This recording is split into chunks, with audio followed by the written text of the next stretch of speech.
ବର୍ତ୍ତମାନ ଆମେ ଆଜି ଗୋଟେ ଭୋଜି କରିବା ପାଇଁ ଯାଉଛୁ। ନୂଆ ବର୍ଷ ପରେ ଭୋଜି ହେଇନଥିଲା। ଭାଇ ଆସିଛନ୍ତି, ଭାଇ ଆସିକି ପହଞ୍ଚିଲେ। ନୂଆ ବର୍ଷ ଭୋଜି ହେଇପାରିନଥିଲା, ଆଜି ଆଉ ଥରେ ଭୋଜି ହବ। ନୂଆ ଗାଡ଼ିଟା ଏଇଟା।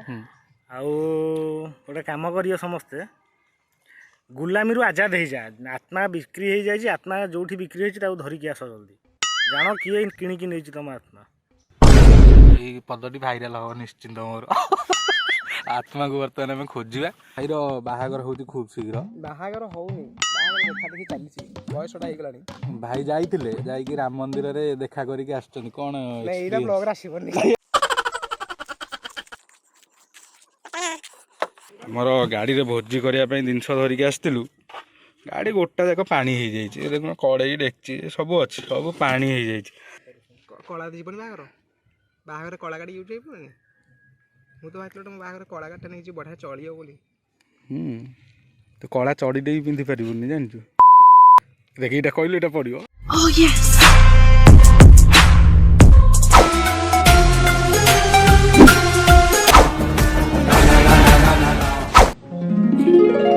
ବାଲ୍ଟିଏ ପାଣି ଟେକି ପାରୁନୁ ନୁହଁ। ଆରେ ଗୋଟେ କାଟି ଆଣିଛୁ, କାଠ ଆଣିବା ପାଇଁ।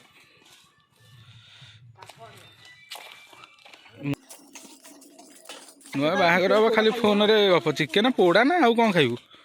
କଣ ସତେ ଆଜି ଆଇଟମଟା ଆମର କଣ କଣ ହଉଛି? ଠିଆ ହେଇକି କହୁନୁ। ଭେଜ କଣ? ଭେଜ ପନିର ହଉଛି। ଭେଜ ପନିର, ପନିରଟା କଣ? ଭେଜ ବିରିୟାନୀ। ହଁ। ଆଉ ଟିକେ ଚିକେନ ତନ୍ଦୁରୀ, ଆମ 2 ଜଣ ପାଇଁ ହବ, 2 ଜଣ ଆଇସିଂ ଆଉଟ୍ ଖାଇବେ। ଚିଲି ପନିର ହାଲକା ଟିକେ କରିବ। କୋବି ଟେ ବଡ଼ ଅଛି, ଚିଲି କୋବି ଭିତରେ ମିଶେଇ ଦବ। ଠିକ୍ ଅଛି। ସାଧା ପାଟି ଯା ଖାଇବ ଖାଇବ। ତମେ ଆଇଁଷ ପାଟି ନୁହଁ? ଆମେ ଟିକେ ଆଇଁଷ ନହେଲେ ହବ କି? ଆସିକି ପହଞ୍ଚି ଗଲେ। କୁଆଡ଼େ ଯାଇଥିଲ କି ଏତେ ଲେଟ୍? କଣ ଗୋଟେ ଧରିଛ? ଜିଭ। ହଉ ହଉ ହଉ ହଉ। ମସଲା ବର୍ତ୍ତମାନ କଢ଼ା ହେଇଗଲା, ପରିବା ବି କଢ଼ା ହେଇଗଲା। ଝୁଡ଼ଙ୍ଗଟା ଲାଷ୍ଟ ମୋମେଣ୍ଟରେ ବାହାରିଛି। ବର୍ତ୍ତମାନ ସବୁ ପନିପରିବା ଆମର ହାପି ବାବୁ କାଟି ଚାଲିଛନ୍ତି ତାଙ୍କ ପ୍ରୋସେସ୍ରେ। ଚିକେନରେ ପାଣି ଢଳା ସରିଗଲା, କୋବି କଟା ସରିଗଲା, ପରିବା ଟୋଟାଲି ସଢ଼ା ଶେଷ। ବର୍ତ୍ତମାନ ଚିକେନକୁ ମ୍ୟାରିନେଟ୍ ଟିକେ କରାହେବ, ଯେହେତୁ ତନ୍ଦୁରୀ ହବ ଆମର। ପ୍ରୋସେସ୍ ଚାଲିଛି। ଦହି ଢଳା ସରିଗଲା, ଗୋଳେଇ ଦିଆଗଲା। ବର୍ତ୍ତମାନ ସବୁ ପରିବା ଛଣାଛଣି ଶେଷ।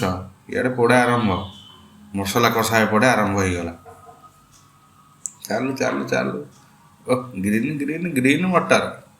ବର୍ତ୍ତମାନ ମିକ୍ସ ଭେଜ୍ ବି ରେଡ଼ି। ଉପରେ ଟିକେ କ'ଣ ଧଳା ଧଳା ପଡ଼ିଛି, କଥା କିଛି ଅଲଗା ଲାଗୁଛି। ନାଇଁ ରେ ଦହିଗୁଡ଼ା। ଆଚ୍ଛା, ଚିକେନକୁ ପୋଡ଼ା ହେଉଛି। ଫଡ଼ିଆ ଟେକିକି ଆଣିଛନ୍ତି ଆମର ଚିକେନ।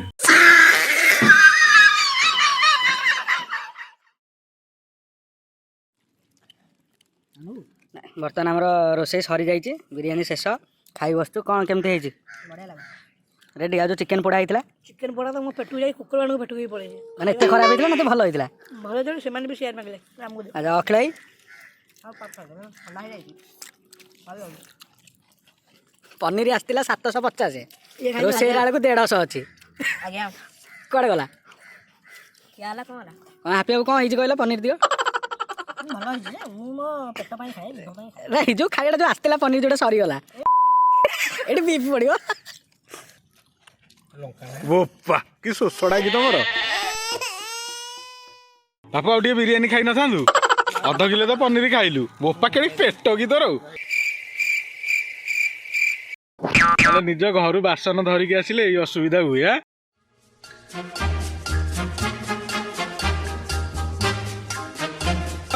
ଆଇଁଷ ଜିନିଷ ଧୋଇଲା।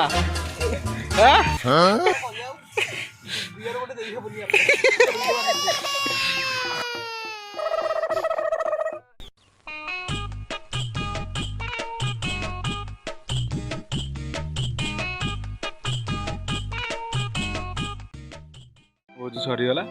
ଭୋଜି ସାରିକି ଆମେ ସବୁ ଫେରିଲୁ ଘରକୁ। ଆଉ ଭାଇ ବାସନ ମାଜି ମାଜି ହାଲିଆ। ବହୁତ ଦିନ ପରେ ଭୋଜି ହେଇଥିଲା। ପୁଣି ସମସ୍ତେ ନିଜ ନିଜ କର୍ମକ୍ଷେତ୍ରକୁ ଫେରିଯିବେ। କିଏ ଜାଣେ ପୁଣି କେବେ ଦେଖା। ଏହାକୁ ତ ବନ୍ଧୁତା ବୋଲି କୁହାଯାଏ।